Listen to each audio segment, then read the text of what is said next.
Next amendment charge of GST के chapter से अभी हम लोग करने वाले हैं। ओके,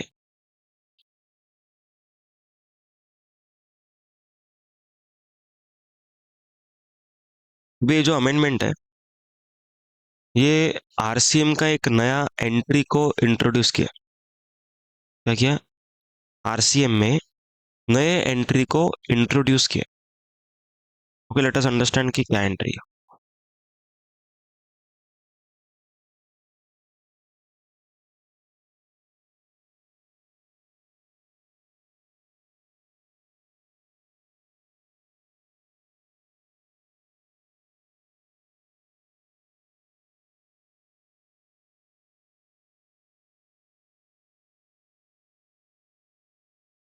देखो, अभी एंट्री इंट्रोड्यूस हुआ है, एंट्री नंबर 5 AB। ओके, कौन से नोटिफिकेशन में? Notification number 13/2017, central tax rate. Okay, ये नोटिफिकेशन में एंट्री नंबर 5AB ऐड हुआ है। ओके, क्या ऐड हुआ है चलो चेक कर। यहाँ पर बोला हुआ है अगर कोई सप्लायर अनरजिस्टर्ड है। ओके, अगर कोई सप्लायर क्या है? अनरजिस्टर्ड है, और वो अगर रजिस्टर्ड रिसिपिएंट को, ओके, रजिस्टर्ड रिसिपिएंट को कौन सा सर्विस देता है? Renting of commercial property, renting of commercial property. Okay, ध्यान से सुनना प्लीज, बहुत इंपॉर्टेंट अमेंडमेंट है। अगर कोई अनरजिस्टर्ड सप्लायर रजिस्टर्ड रिसिपिएंट को renting of which property, commercial property दे रहा है, तो उस केस में जीएसटी आरसीएम में भरना पड़ेगा रजिस्टर्ड रिसिपिएंट। ओके, अभी ये एंट्री का इम्प्लीकेशंस क्या क्या है वो हम लोग समझते हैं डिटेल में। अभी इसके पहले का जो एंट्री है ना, ओल्ड वाला, वो मैं लिख देता हूँ इधर। Okay, entry number 5 AA। Okay, ये वाला एक एंट्री हम लोगों ने पहले पढ़ा हुआ था। यहाँ पर था एनी सप्लायर। यहाँ पर क्या था? Any supplier supplying to registered recipient. क्या सर्विस था इधर? Renting of residential dwelling. क्या था यहाँ पर? Renting of residential dwelling. मतलब आप लोग गवर्नमेंट का इंटेंशन यहाँ पर देख सकते हो। अगर कोई unregistered supplier, okay, unregistered supplier अगर रजिस्टर्ड रिसिपिएंट को क्या दे रहा है? कमर्शियल प्रॉपर्टी भाड़े पर दे रहा है। Okay, commercial property. यहाँ पर रेसिडेंशियल का बात नहीं चालू, इसका बात चालू है कमर्शियल प्रॉपर्टी का। कमर्शियल प्रॉपर्टी अगर भाड़े पर दे रहा है तो जीएसटी कौन भरेगा? रजिस्टर्ड रिसिपिएंट भरेगा। हाँ, उसको आईटीसी मिलेगा। ओके, आरसीएम का जीएसटी हम लोग जब भरते हैं तब उसको आईटीसी तो मिलेगा। ओके, उसमें कोई प्रॉब्लम नहीं है। अभी ये एंट्री को हम लोग थोड़ा सा एग्जामिशन के एंगल से भी पढ़ते हैं। एग्जामिशन तो कुछ है ही नहीं। नीचे वाला एंट्री जो लिखा है ना उसमें एग्जामिशन था, ऊपर वाले एंट्री में 5AB में there is no exemption. Okay, अभी इसका इम्प्लीकेशन ओवरऑल कैसा जाएगा पहले वो समझ लेते हैं, ठीक है ना? फिर मैं आपको और डिटेल में लेके जाऊंगा इसमें। देखो, रजिस्ट्रेशन करके एक चैप्टर है।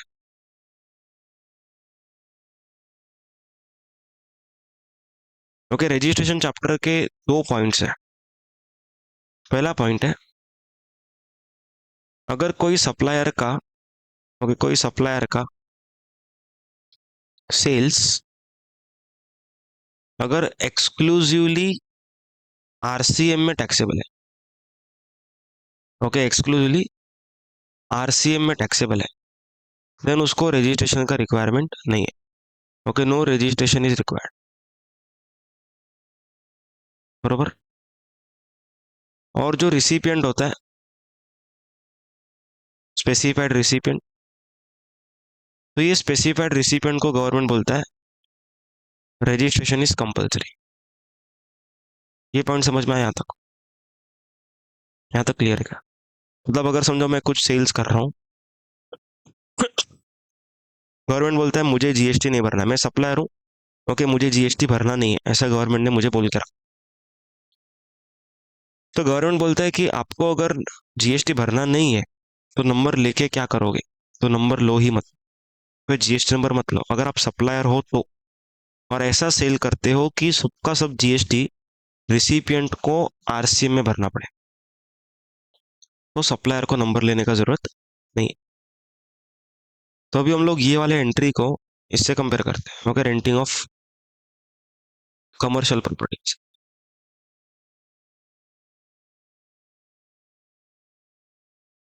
समझो कोई पर्सन है, 1 अप्रैल से उसने बिजनेस शुरू किया, ओके 1 अप्रैल से उसने बिजनेस शुरू किया, ठीक है। अभी 1 अप्रैल से वो बिजनेस कर रहा है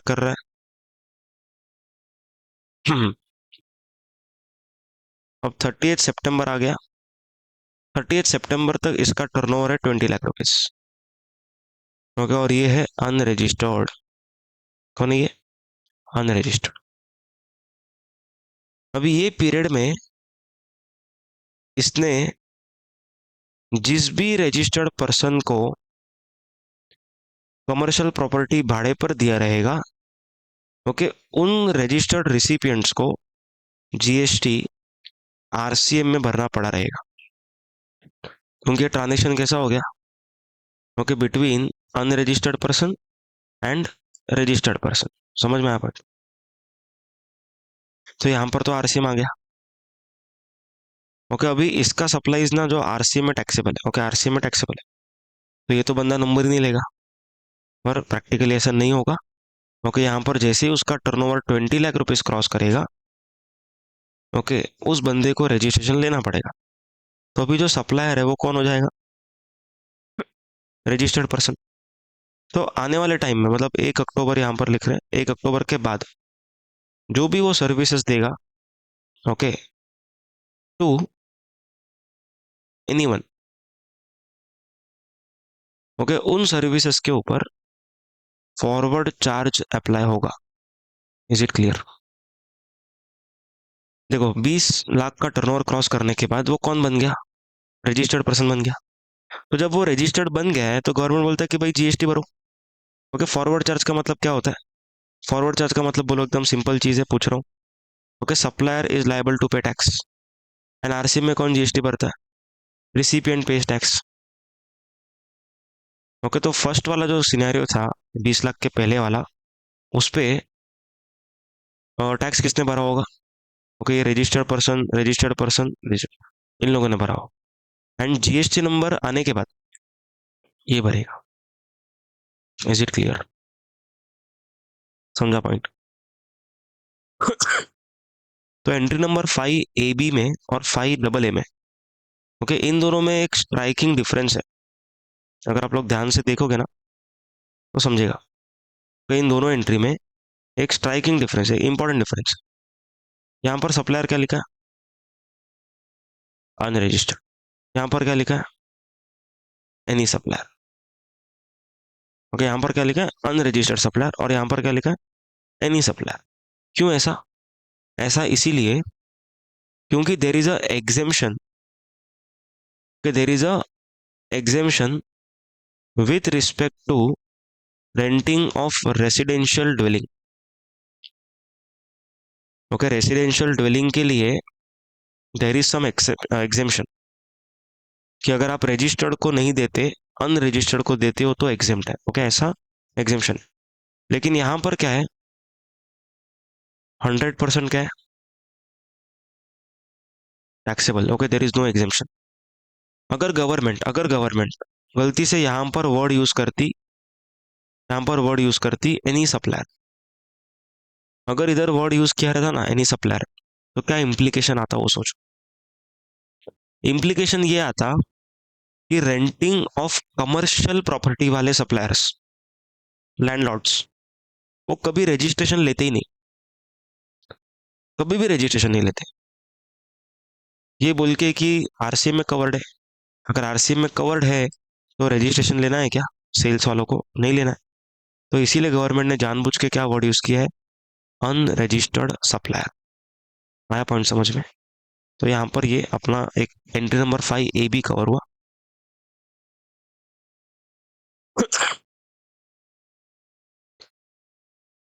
ओके, अभी ना एक बार मैं आप लोग को समराइज करके बताता हूँ पूरे के पूरे रेंटिंग ऑफ इमूवेबल प्रॉपर्टी के transactions. Okay, renting of immovable property के सारे ट्रांजेक्शन हम लोग यहाँ पर रिवाइज कर रहे हैं। और अगर आप लोग का पूरा सिलेबस नहीं हुआ है, मतलब आपको याद अगर नहीं आ रहा है ये जो सिखा रहा हूँ, तो एक बार वो कर लो, उसके बाद ये वाला लेक्चर देखना, अमेंडमेंट लेक्चर। ठीक है, सुन लो। अगर renting of immovable property is by government and is by others, अगर government renting of immovable property करती है तो हम लोग क्या चेक करते हैं? बिजनेस एंटिटी है या फिर अदर देन बिजनेस एंटिटी। अगर बिजनेस एंटिटी रहेगा तो रजिस्टर्ड रहेगा तो आरसीएम, अनरजिस्टर्ड रहा तो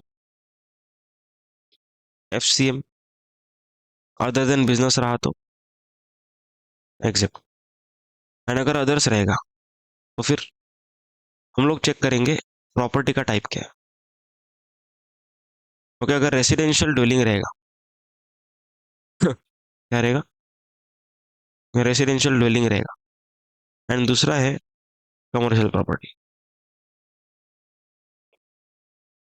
अगर रेसिडेंशियल ड्वेलिंग का प्रॉपर्टी किसी रजिस्टर्ड पर्सन को दिया तो फिर आरसीएम। अगर अनरजिस्टर्ड को दिया तो फिर एग्जेम। Commercial property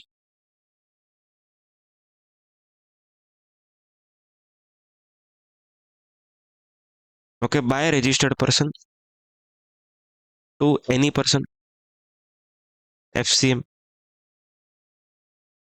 bye unregistered person to registered person RCM, to unregistered person exempt. और यहाँ पर एक छोटा सा पॉइंट समझ लेना, अगर प्रोपराइटर खुद रजिस्टर्ड है ओके और पर्सनल रेसिडेंस के लिए रहता है ओके, तो उसमें वो एग्जेम्पशन था, याद करो एक्सप्लेनेशन एक पढ़ाया था, समझ में आया पॉइंट? तो ये पूरा रेंटिंग ऑफ इमूवेबल प्रॉपर्टी का समरी है। ओके, इसको अच्छे से नोट डाउन करो और वीडियो को थोड़ा सा रिवाइंड करके भी देख लो अगर चाहिए तो।